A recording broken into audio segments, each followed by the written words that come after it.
बहुत ध्यान से गवर्नमेंट जो कर रही है इस पर नजर बना के रखिए, एग्जाम में आपको क्वेश्चन मिल जाएंगे। बहुत इंपॉर्टेंट क्वेश्चन है। आज के यूथ की सबसे बड़ी प्रॉब्लम है, कई बार याद होगा नोकिया 1100 का एग्जांपल दिया था, तो ये बहुत इंपॉर्टेंट पॉइंट है।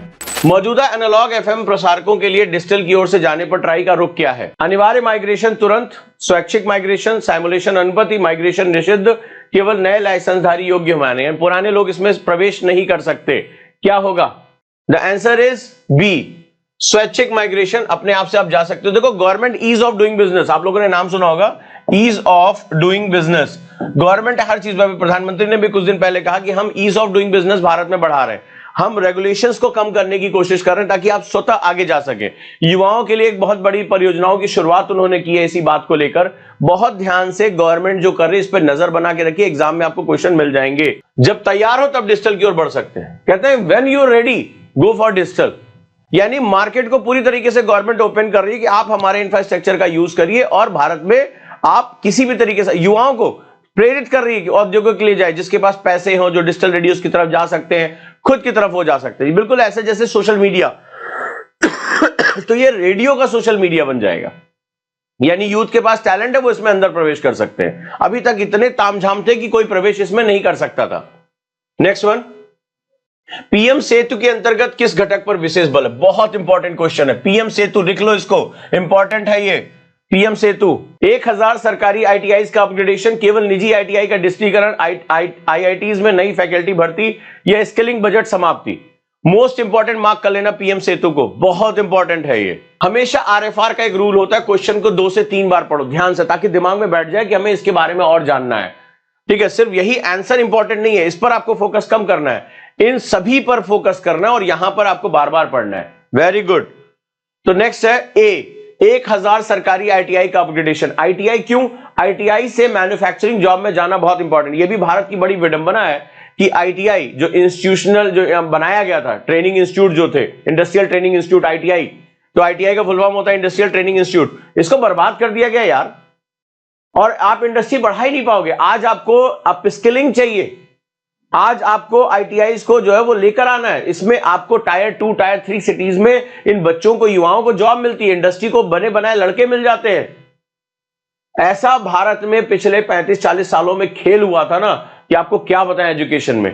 तो ये रिवाइव जब तक आप नहीं करेंगे तब तक आप इंडस्ट्री को जो है वो, जो हमारा सेमी स्किल्ड होगा वो आपको नहीं मिल पाएगा इसमें।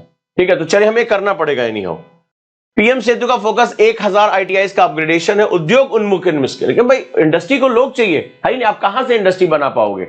चाइना अपने लोगों को कहां से कहां ले गया स्किलिंग करके। ठीक है, रोजगार और मॉडर्न लैब्स लिंक करेंगे।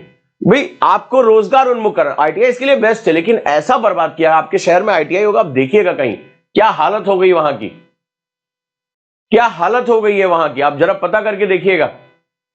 सारे आईटीआई नहीं, लेकिन बहुत से तो बिल्कुल डिस्ट्रॉय कर दिए गए, फंडिंग ही नहीं, कुछ भी इनोवेशन नहीं, जबकि आप इंडस्ट्री को क्या दोगे फिर?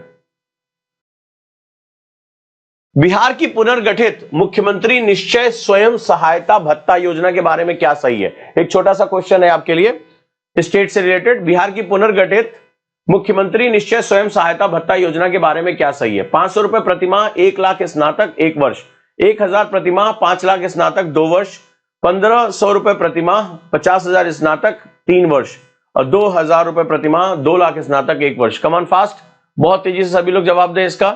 1000 रुपए प्रतिमाह बी आंसर होगा, 5 लाख स्नातक और 2 वर्ष के लिए। तो 1000 रुपए प्रतिमाह 5 लाख स्नातक 2 वर्ष के लिए। युवा बेरोजगारों को ट्रांजिशन सपोर्ट देना। ट्रांजिशनल का मतलब होता है कि जब तक वो जॉब की तरफ ना चले जाएं या उस दौरान अपनी अपस्किलिंग ना कर ले, बहुत इंपॉर्टेंट होता है। कई विकसित देशों में ये किया जाता है और एम्प्लॉयबिलिटी सुधार की पहल है, यानी वो एम्प्लॉयबल हो सके। मैंने कई बार इकोनॉमिक्स की क्लास में भी डिस्कस किया, सिलेक्शन वाली क्लास में भी डिस्कस किया कि एसडब्ल्यूसी में एक बहुत इंपॉर्टेंट फंडामेंटल है कि जब तक आप एम्प्लॉयबल नहीं होंगे तब तक ये काम आपका नहीं होगा। सो एम्प्लॉयबल यानी कि आपको, आज के यूथ की सबसे बड़ी प्रॉब्लम है एम्प्लॉयबल नहीं है वो, जिस तरह की उसको स्किलिंग की चाहिए वो है ही नहीं। मैंने आपको कई बार याद होगा नोकिया 1100 का एग्जांपल दिया था, स्मार्टफोन का एग्जांपल दिया कि आप कर ही नहीं सकते उसको। तो ये ट्रांजिशनल टाइम होता है कि भाई मैं अपनी अपस्किलिंग के लिए, मेरे पास टाइम कहां है, तो सरकार ने कहा चलो हम तुम्हें अपस्किलिंग के लिए टाइम दे रहे हैं, तुम तब तक अपस्किलिंग करो, अपनी क्षमता बढ़ाओ, तब तक हम तुम्हें सहायता देंगे। बहुत अच्छा इनिशिएटिव है, लेकिन ये धरती पर कितना लागू हो पाता है ये देखते हैं जमीन पर। Next one, 1200 vocational skill labs कहां स्थापित या उद्घाटित होने की बात है? 1200 वोकेशनल स्किल गैप, यानी वोकेशनल का मतलब होता है जब आप मार्केट की दक्षता के हिसाब से व्यावसायिक स्किल लेते हैं आप। केवल केंद्रीय विद्यालयों में, केवल पॉलिटेक्निक कॉलेजों में, नवोदय विद्यालय और एकलव्य मॉडल में, रेजिडेंशियल स्कूलों में, 34 राज्यों केंद्र शासित प्रदेशों में, केवल निजी स्कूलों में। जीएस प्रीलिम्स को श्योर शॉर्ट तरीके से निकालना है, the best batch is sure short prelims Eklavya batch. RFR के माध्यम से अब 10,000 क्वेश्चन, उनके नोट्स, आपको ना कोई किताब खरीदनी ना नोट्स बनाना है, कम से कम समय में प्रीलिम्स निकालने का बेस्ट तरीका है आरएफआर बैच, एकलव्य बैच। तो दोस्तों अब देर किस बात की, लेट्स स्टार्ट दिस जर्नी और शुरुआत करते हैं अपनी सफलता की। प्रीलिम्स में इतना ज्यादा टाइम क्यों लगाना जब हम आसानी से उसको क्रैक कर सकते हैं इस बैच के माध्यम से। दिए गए नंबर पे कॉल करिए, डेमो अपनी क्लास बुक करिए और जानिए कि कैसे क्वेश्चन के थ्रू किसी भी एग्जाम को आसानी से क्रैक किया जा सकता है। नवोदय विद्यालय और एकलव्य मॉडल रेजिडेंशियल स्कूलों में 34 राज्यों केंद्र शासित प्रदेशों में दिए जाएंगे। Answer is C. तो स्किल लैब्स स्टैब्लिश किए जाएंगे, 34 राज्यों यूटी में विस्तार होगा, ग्रामीण आदिवासी क्षेत्रों को समान अवसर दिया जाएगा। तो ये बहुत इंपॉर्टेंट पॉइंट है। तो ये ग्रामीण क्षेत्रों में अपस्किलिंग और आदिवासी बच्चों के लिए एकलव्य स्कूल उन्हीं के लिए स्थापित होते हैं। तो जो हमारे ट्राइबल ग्रुप्स हैं उनको अपस्किलिंग किया जाएगा। बहुत ही बढ़िया, शाबाश। अभी आपने देखा होगा हमास बहुत चर्चा में, हमास यूएस योजना संदर्भ में कौन सा कथन सटीक है? जल्दी बताएं आप मुझे। 72 घंटों में 20 जीवित बंधकों व मृतकों के अवशेष की अदला बदली प्रस्तावित है, केवल 20 लोग बचे उसमें। योजना में हमास की निरस्त्रीकरण की शर्त नहीं है। हमास को गाजा शासन में स्थायी भूमि दी गई है। तत्काल मानवीय सहायता रोकने का प्रावधान है। क्या होगा आपके हिसाब से आंसर? आईआर का एक क्वेश्चन है और ये बहुत चर्चा में चल रहा है। हमास जो यूएस ने अपना, आपने देखा कल प्रधानमंत्री ने भी स्टेटमेंट दिया है कि मैं इस योजना के जो है उसको जो है वो बहुत ही आउट ऑफ टर्न योजना, बहुत अच्छी योजना है। तो जल्दी मुझे बताइए आंसर क्या होगा सही। अच्छा चलिए, इस समय सबसे ज्यादा डर आपको किस चीज से लग रहा है? जल्दी से इसके आंसर जानने से पहले एक छोटा सा क्वेश्चन पूछ रहे हैं, डर किस बात से लग रहा है? किस तरह की हेल्प आपकी की जाए जिससे आप इस डर से निकल सके? प्रीलिम्स को लेकर डर लग रहा है, मेंस को लेकर डर लग रहा है, रिवीजन नहीं हो पा रहा है, या अभी आपने शुरू ही नहीं किया?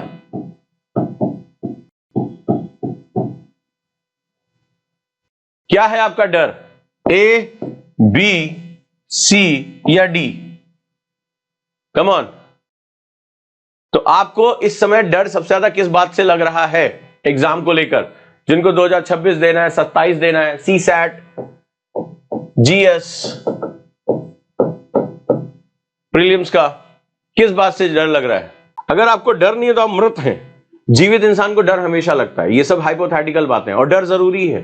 डर नहीं लगेगा तो फिर आप जो है कार्टिसोल नहीं डेवलप होगा, आप कभी भी प्रिपेयर नहीं करेंगे। हमारी आज हम यहां तक जो पहुंचे ना, डर की वजह से पहुंचे। हमें मकान बनाने की क्या जरूरत थी? हमें हथियार बनाने की क्या जरूरत थी? हमें मोटे कपड़े पहनने की क्या जरूरत थी? हमें हमेशा डर। हमें अनाज इकट्ठा करके रखने की क्या जरूरत है? हमें प्रोसेस फूड की क्या जरूरत थी? डर। डर बहुत जरूरी होता है, बस उसको अपने ऊपर हावी नहीं होने देना। उस डर को कंट्रोल करने की जो प्रतिस्पर्धा होती है वही हमें आगे लेके जाती है। आप पलट के देखिएगा, हमारा डर था जिसकी वजह से हमने मकान बनाए, हमने समूह इकट्ठा किए, हमने समाज बनाए, हमने कानून बनाए, हमने हथियार बनाए। ये डर था उसके पीछे बहुत बड़ा कारण। डर बहुत जरूरी है। रिवीजन में एक्चुअली प्रॉब्लम क्या है मैं जानना चाहता हूं। तुम नोट्स नहीं दोबारा पढ़ते हो, या तुम्हें बुक पढ़ना नहीं आता, चलो खुल के बात कर लेते हैं, या तुम राइटिंग करके रिवीजन नहीं करते हो। यूपीएससी में रिवीजन अलग तरीके से होता है। या तुम्हें इसके लिए, अपने लिए तुम इसके लिए डेडिकेटेड टाइम ही नहीं निकाल पाते, सिर्फ आगे आगे भागते रहते हो। तो कभी भी जब मन करे कि हां नहीं, ओजांग सर के साथ ही तैयारी करनी है, तो ये नंबर पे कॉल कर लेना, ठीक है? शेड्यूल मेंटेन करना है और मेंटरशिप के बच्चे तैयार हो जाएं अच्छी तरीके से। Revision, notes, book, writing. अब रिवीजन के सेगमेंट्स कितने होते हैं? हर पार्ट का रिवीजन होता है। रिवीजन एक साइंटिफिक सेगमेंट है, 60-40 रेशियो पे काम करता है। साइंस 60-40 पे बात करता है। बिगिनर को 60-40 रेशियो लेके चलना चाहिए। जल्दी से फटाफट रिवीजन को समझने के लिए इस नंबर पे कॉल करो, ठीक है? कुसुम मैडम कॉल उठाएंगी और जरा मैं 2-3 दिन आप लोगों को रिवीजन सिखाता हूं और वीडियो कॉलिंग पे सिखाता हूं। ऐसे सबको बताने से कोई फायदा नहीं, क्योंकि बुक पढ़ने के लिए SQ3R मेथड काम करेगा, 60-40 रेशियो काम करेगा, राइटिंग मेथड काम करता है, व्हाइट बोर्ड मेथड काम करता है, और जो बहुत एडवांस लेवल पे जाना चाहते हैं उनके लिए ईयर मेमोरी मैंने सिखाया था, ईयर मेमोरी काम करेगा। और इसके बाद होता है visualisation technique. There are different type of, जैसे कहते हैं ना हर आदमी के लिए अलग अलग तरह के कपड़े होते हैं, अलग अलग तरह का खाना होता है, उसी तरह से अलग अलग तरीके की रिवीजन टेक्निक्स होती हैं। ठीक है, अगर आप नोट से रिवीजन करना चाहते हो तो हुक मेथड काम आएगा, लिखो इसको ध्यान से।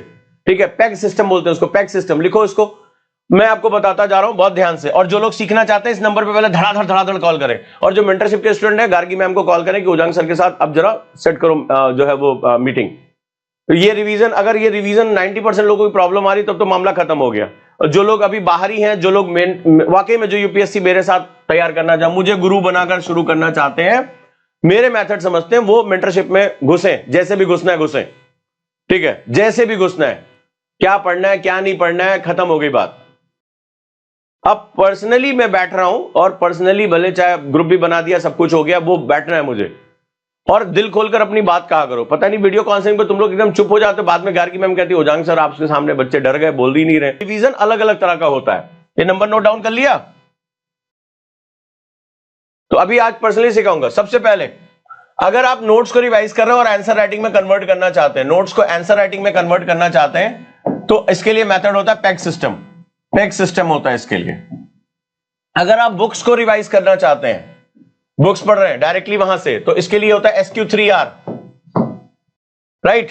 अगर आप किसी भी चीज को क्विकली करना चाहते हैं तो सबसे पहला होता है, अगर किसी भी चीज को मतलब आप बहुत फास्टर किसी और से सहायता ले रहे हैं, हेल्प ले रहे हैं, थर्ड पार्टी, तो इसके लिए होता है ईयर मेमोरी। Year memory. इसके बाद अगर आप किसी चीज को बहुत थके हुए और पूरी चीज को विजुअलाइज करना चाहते हैं, तो अगर पूरी क्लास को आप रिवाइज करना चाहते हैं, इसके लिए होता है white board technique. White board technique. इसके बाद नेक्स्ट, अगर हमें इसको बार बार क्विक रिवीजन करना है, QR क्विक रिवीजन, तो यहां पर होता है विजुअलाइजेशन टेक्निक। डेली में क्रक्स पे का रिवीजन करना चाहते हैं तो इसके लिए होता है राइटिंग मेथड। इतने तरह के रिवीजन मेथड होते हैं, ये बेसिक रिवीजन मेथड्स होते हैं हमारे, राइट। ये बेसिक रिवीजन मेथड्स होते हैं। तो नोट्स को हमेशा पैक सिस्टम पे रिवाइज किया जाता है। ठीक है, नोट्स कैसे बनाए जाते हैं जो पैक सिस्टम में कन्वर्ट हो। ठीक है, इसमें स्टोरी टेलिंग होती है, आप कहानियों के थ्रू जा सकते हैं। If you want to learn, I am ready to teach you.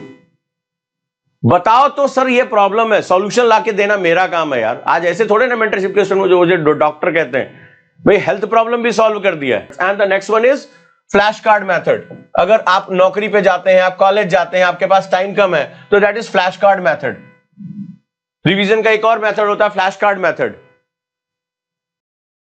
तो ये सारी चीजें हमारे रिवीजन का पार्ट होती हैं। एक स्मार्ट ट्रेनर यही काम आपको बताता है, कोच आपको बताता है आपको कैसे विनिंग सिचुएशन में जाना है।